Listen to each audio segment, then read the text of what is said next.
Good evening. It is Thursday, April 9th, 6:49 p.m. I want to try to do two of these, um, one Thursday evening, hopefully one Friday. I'm going to try to shave again, get a haircut tomorrow. So maybe you'll see me shaving. I don't know what time my haircut will be. Uh, but I wanted to check in because it's been just a dynamite 7 days here, right? We've seen um, 7 days straight up for the market. Pessimism had reached an extreme. A lot of people were, saying they're degrossing or, there's going to be an opportunity. And, you know, uh, but, lo and behold, what always happens when, the market gets too pessimistic, and that's the uniform view, you get a rally, and we've had an incredible one. And it's very reminiscent of uh, the Liberation Day tariffs last year. Ironically, it's spanning some of that same time frame, that March, April time frame. I mean, remarkably, last year the market rallied all the way back from the depths of where it was in April. Uh, and we haven't gone down that far this time, but the pessimism was very similar in terms of the amount of people going to cash, degrossing, buying puts versus calls, etc. So we've had two pretty good weeks. I mean, I wrote a piece on Sunday, March 29th, called "Thinking Out Loud." I said S&P earnings estimates are rising, a bounce is due. That Monday, after selling off that previous Wednesday, Thursday, Friday, we did sell off Monday, recovered, but then we've been up, that Tuesday, Wednesday, Thursday, Friday, and now Monday, Tuesday, Wednesday this week.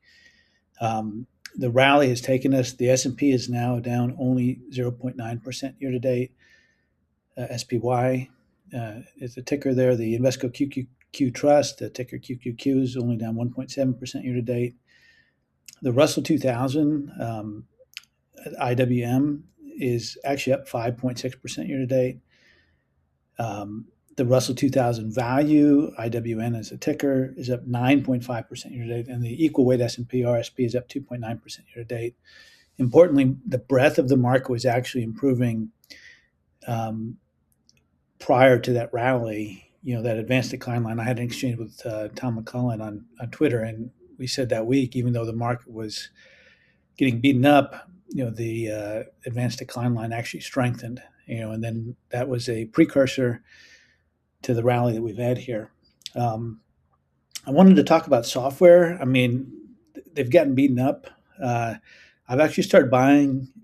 I've oftentimes will run a hedge portfolio, but the software is so beaten up. Microsoft's down 22.9% year to date. Oracle 30.1. Adobe 30.5. Really like Adobe here.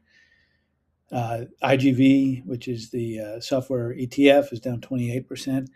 Ironically, I think that's almost a market hedge right now because it's moving inverse to some of the memory and semiconductor stuff. And the earnings estimates are still rising for that group. It's just gotten beaten up because of fears of Anthropic and all the AI and what it will do with software. Peabody has had a brutal stretch the last 2 weeks. It's down 6% or year to date now. For comparison, ExxonMobil's up 28.5% year to date. Intel Resources up 11.8% year to date. Warrior Metals down 3.5, and then METC is down 24.6. So I think this we had a discussion in live chat about who benefits from this, the structural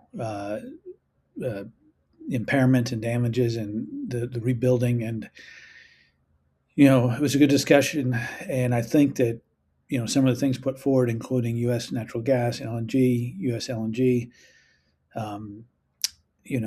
coal, we thought is a beneficiary. Fertilizers, chemical companies, solar should be a beneficiary here. So there's a lot of volatility right now, and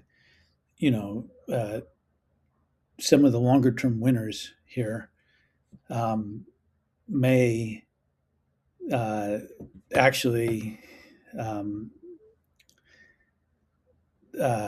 sorry, getting a text. I've got a dinner coming up. Okay. I'm going to cut this short. Some of the longer term beneficiaries, it may be obscured. So I'll do another one of these in the morning. I've got to go to dinner. Thankful and grateful for all in our group. Thanks. Bye.